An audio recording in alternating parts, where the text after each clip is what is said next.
Hello everyone, welcome to my channel flavour with જેની. આજે હું તમારી જોડે રાજસ્થાની ટ્રેડિશનલ માલવી ડીશની રેસીપી લઈને આવી છું. બાફલા બાટી અને પંચમેલ દાળ. દેશી ઘીથી ભરપૂર સોફ્ટ બાટી અને 5 દાળના મિશ્રણની દાળ.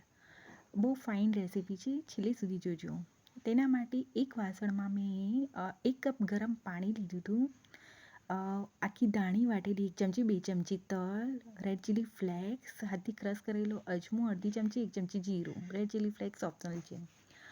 અને સહેજ હળદર એ પાણીમાં ઉમેરી દેવાનું છે. અને અડધો કપ સૂજી, જે મોટીવાળી સૂજી આવે ને તે ઉમેરી દેવાની અને મિક્સ કરી લેવાનું.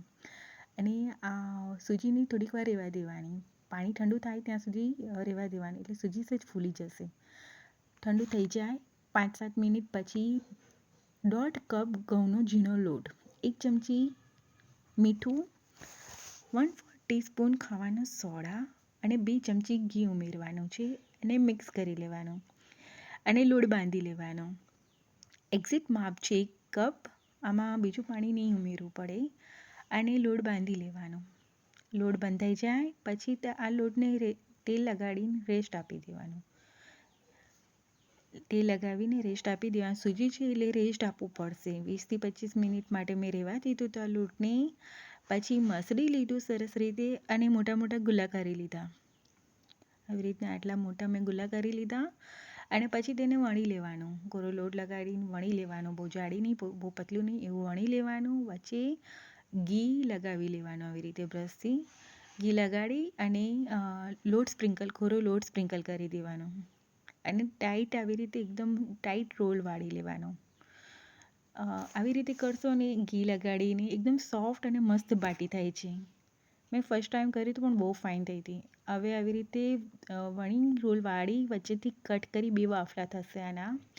અને આવી રીતે ગોળ શેપમાં તેની ગોળ શેપ આપી દેવાનો આવી રીતે. અને પછી તેને સ્ટીમ કરવા મૂકી દેવાનું. 15થી 20 મિનિટ થશે, વધારે નહીં વાર લાગે સ્ટીમ થતાંય. પછી સ્ટીમ થઈ જાય પછી કાઢી અને વચ્ચેથી કટ કરી લેવાનું. અને કઢાઈમાં ઘીમાં બાટીને શેકી લેવાની. મીડિયમ ગેસ પર શેકી લેવાની પલટાઈને. બહુ ફાઇન થાય છે આ બાટી. હવે બાટી તૈયાર છે. હવે દાળ બનાવીશું. મેં 5 દાળ લીધી હતી.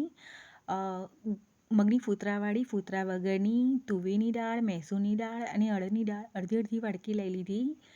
3થી 4 વાર પાણીથી ધોઈ નાખી. પછી કુકરમાં ઘી ઉમેરવાનું છે અને ઘીમાં દાળને શેકી લેવાની છે.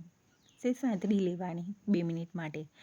પછી પાણી, મીઠું, હળદર અને ટામેટું ઉમેરી મેં બાફી લીધી. 4 વિસલ વાગે ને ત્યાં સુધી બાફી લીધી. પછી કઢાઈમાં 2 ચમચી તેલ અને 2 ચમચી ઘી મેં લીધું હતું. તેમાં રાઈ, જીરું, લીમડો, લાલ સૂકું મરચું, તમાલપત્ર અને આદું મરચાં નાખી તેનો વઘાર કરી લેવાનો. વઘાર કરી લઈ અને પછી 2 મેં ઝીણા કટ કર્યા હતા ને ટામેટાં, તે મેં એમાં ઉમેરી દીધા. અને 1 ચમચી મીઠું ઉમેરી દીધું, એટલે ટામેટું જલ્દી ચડી જાય. આવી રીતે 1 ચમચી મીઠું ઉમેરશો એટલે ટામેટું જલ્દી ચડી જશે. હવે અહીંયા ડુંગળીનો બી ઉપયોગ થાય છે, પણ અમે લોકો ડુંગળી નથી ખાતા એટલે હું નહીં ઉમેરતી. 3 ચમચી લાલ મરચું પાવડર, લીલું મરચું બી એડ કરાય, પણ મેં લાલ મરચું સરખું એડ કર્યું હતું. પછી જે દાળ બાફી હતી ને તે ઉમેરી દેવાની. અને પાણી એડ કરવું હોય તો ગરમ પાણી એડ કરવાનું. ગરમ પાણી એડ કરી અને મિક્સ કરી લેવાનું. દાળને કૂક કરી લેવાની થોડીક વાર માટે. કૂક થઈ જાય પછી ઉપરથી કસૂરી મેથી, ધોયેલી ઝીણી કટ કરેલી કોથમીર અને ગરમ મસાલો 1 ચમચી મેં ઉમેરી દીધો. અને આમાં ઉપરથી 1 ચમચી ઘી બી ઉમેરાય. અને દાળ સહેજ કૂક થઈ જાય એટલે દાળ તૈયાર છે. બાટી બી તૈયાર છે. હવે તેને સર્વ કરીએ. આ રીતે દાળ સાંતળી કરશો એટલે દાળનો બી ટેસ્ટ બહુ ફાઇન આવે છે. અને આવી રીતની લેયરવાળી બાટી બી બાફલા બાટી બહુ ફાઇન થાય છે.